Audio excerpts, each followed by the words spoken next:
Alors qu'avez-vous étudié à l'école aujourd'hui? Me demanda mon père riche. J'ai pensé pendant quelques instants à ce que nous avions appris cette journée-là et j'ai finalement mentionné une chose que j'avais retenue. Nous avons étudié la vie de Thomas Edison. C'est un personnage important à connaître. Ainsi, vous avez appris comment il est devenu riche et célèbre.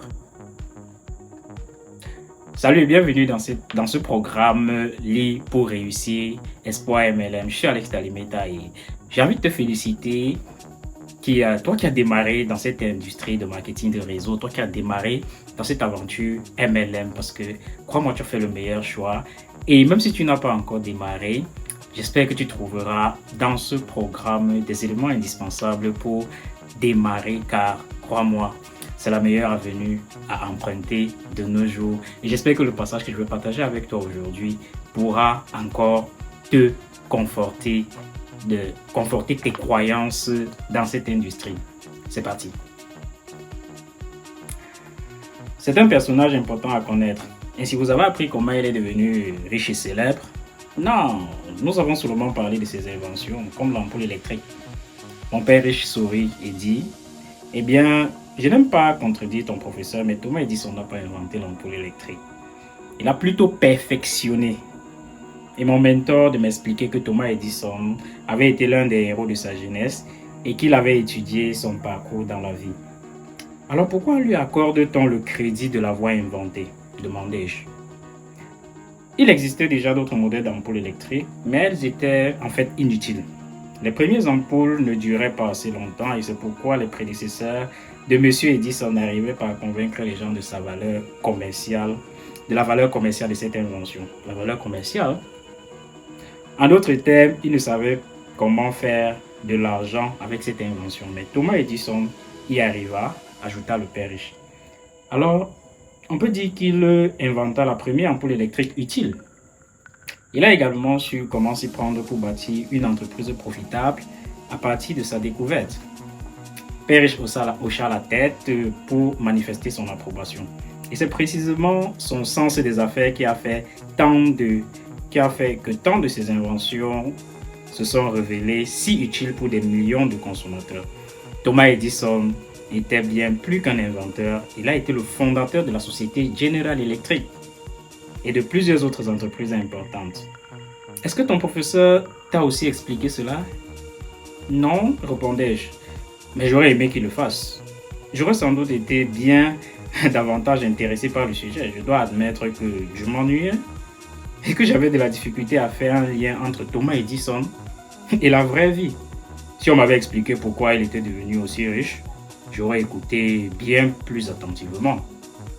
Père riche rit de bon cœur et me raconta comment Thomas Edison, l'inventeur, devint aussi multimillionnaire et le fondateur d'une entreprise dont les actifs s'élèvent à plusieurs milliards de dollars. Il poursuivit en me disant que Thomas Edison avait abandonné l'école parce que ses professeurs pensaient qu'il n'était pas assez intelligent pour réussir ses études. Il se dénicha donc un emploi de vendeur de bonbons et de magazines dans les trains. Il n'était alors qu'un jeune garçon, c'est comme ça qu'il développa ses talents de vendeur. Bientôt, il commença à imprimer son propre journal à l'arrière du train. Il engageait une équipe de garçons pour vendre non seulement ses bonbons, mais aussi ses propres journaux.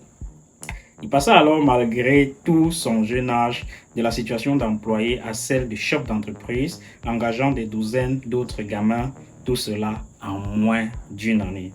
Et c'est ainsi que Thomas Edison démarra sa carrière dans les affaires. Père riche inclina la tête vers l'avant en souriant. Mais pourquoi nos professeurs ne nous racontent-ils jamais ce genre de choses? J'aurais adoré entendre cette histoire. Il y a plus, dit Père riche, poursuivant avec l'histoire du génial inventeur. Il m'expliqua que Thomas Edison se lassa rapidement de son invention à bord des trains, de son entreprise à bord des trains. Il commença alors à apprendre à envoyer et à recevoir des messages en code Morse, dans l'espoir d'obtenir un emploi de télégraphiste. Bientôt, Thomas Edison devient l'un des meilleurs télégraphistes de l'industrie et ses compétences l'amenaient à voyager régulièrement de ville en ville.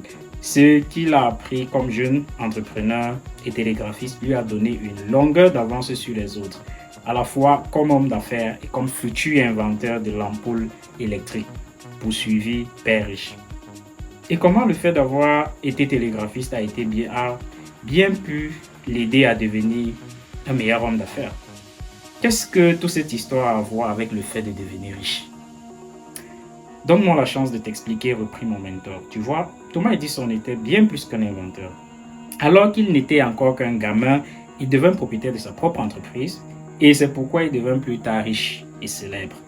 L'école lui avait fermé ses portes et il a dû apprendre les compétences nécessaires pour avoir du succès dans le monde réel. Tu m'as demandé pourquoi les riches deviennent riches, n'est-ce pas? Oui, c'est cela, dis-je en inclinant la tête. Je me sentais un peu gêné de l'avoir interrompu. Son expérience comme homme d'affaires et comme télégraphiste lui ont permis d'acquérir richesse et célébrité avec son ampoule électrique.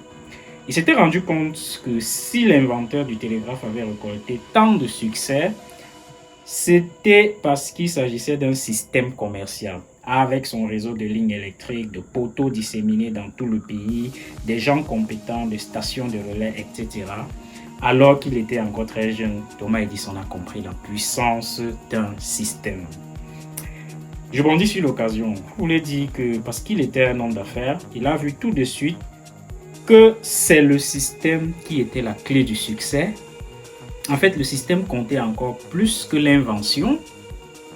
Père riche approuva de nouveau. Tu vois, la plupart des gens vont à l'école pour se préparer à être des employés à l'intérieur d'un système. C'est pourquoi très peu d'entre eux arrivent à comprendre la situation dans son ensemble.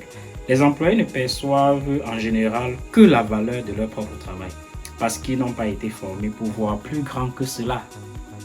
Ils ne voient que les arbres et non la forêt. Dont la majorité travaille pour un système et non pas en vue d'en posséder un. Mon mentor hocha la tête en guise d'approbation et ajouta: tout ce que les employés voient, c'est l'invention ou le produit, mais non le système.